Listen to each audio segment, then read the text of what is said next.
رمضان میں نبی اکرم صلی اللہ علیہ وسلم جبریل علیہ السلام کو قرآن سناتے۔ عبداللہ بیان کرتے ہیں کہ رمضان میں ہر رات جبریل علیہ السلام آپ سے ملاقات کرتے تھے اور نبی اکرم صلی اللہ علیہ وسلم رمضان گزرنے تک انہیں قرآن سناتے۔ کیا یہ ممکن ہے کہ آپ بھی کسی کو سنانا شروع کریں؟ کیونکہ سننا اپنی جگہ ایک کام ہے، لیکن سنانا اس میں صرف عربی بھی ہو سکتی ہے، اس کا ترجمہ بھی ہو سکتا ہے، اس کا حفظ بھی ہو سکتا ہے، کوئی بھی چیز جو آپ کسی کو سنا سکتے ہو۔ اس کا فائدہ کیا ہوگا جب آپ کسی کو سنائیں گے؟ تو زیادہ دھیان سے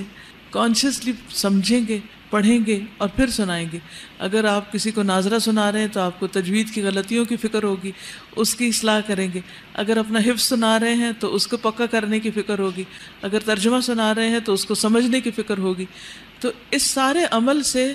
آپ کو بہت زیادہ فائدہ ہوگا، آپ کے اندر قرآن مجید کے علم کی پختگی آئے گی۔ کسی نہ کسی کو کچھ حصہ سنانا شروع کیجیے،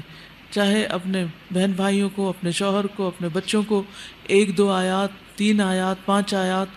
جو آپ روز پارہ سنتے ہیں، اس میں سے کچھ آیات جو آپ کو پسند آئیں وہ آپ جا کر کسی کو بھی جو آپ کی سننے والا ہو، کیونکہ سب سننا بھی نہیں چاہتے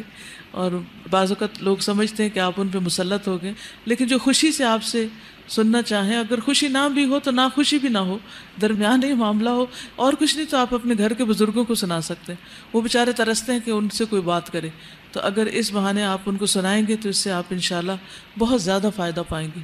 کسی کو اپنا ٹیچر بنا لیں اور پھر اس کو آپ سنانا شروع کر دیں، تو اس سے وہ پھر ایک دوسری پوزیشن میں آئے گا۔ جب آپ استاد بن کے سنائیں گے تو دوسرے شاید نہ سننا چاہیں، لیکن اگر آپ ان کو یہ کہیں کہ آپ میرا سنیں تاکہ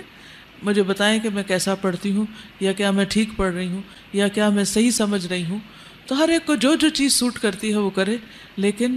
کرنا شروع کریں۔ اگر حضور صلی اللہ علیہ وسلم یہ کام کرتے تھے تو ہم سب کو بھی کرنا چاہیے۔ ایک اور حدیث سے پتہ چلتا ہے کہ آپ صلی اللہ علیہ وسلم ہر سال جبریل علیہ السلام کو ایک بار قرآن کا نازل شدہ حصہ سناتے، اور وفات سے پہلے آخری سال آپ نے 2 بار سنایا، یعنی 2 بار پورا قرآن۔ یہ ایسے ہی جیسے اگر آپ ایک دفعہ دن میں سنائیں اور ایک دفعہ رات میں سنائیں، تو نماز میں بھی سنا سکتے ہیں۔ ایک اور طریقہ، عبداللہ بن عباس کی حدیث سے یہ پتہ چلتا ہے کہ قرآن مجید بنسبت دن کے رات کو پڑھنا زیادہ افضل ہے، کیونکہ آپ صلی اللہ علیہ وسلم ہر رات جبریل علیہ السلام کو سناتے تھے، اور آپ صلی اللہ علیہ وسلم نے رمضان کے آخری عشرے کی 3 راتوں میں طویل قرات کے ساتھ تراویح کی جماعت بھی کرائی ہے۔ سارا مہینہ اس لیے نہیں کرائی تھی کہ کئی لوگوں پر فرض نہ ہو جائے۔ تو ان تمام احادیث سے ہمیں رمضان میں قرآن مجید کے ساتھ نبی صلی اللہ علیہ وسلم کی خصوصی تعلق کا پتہ چلتا ہے۔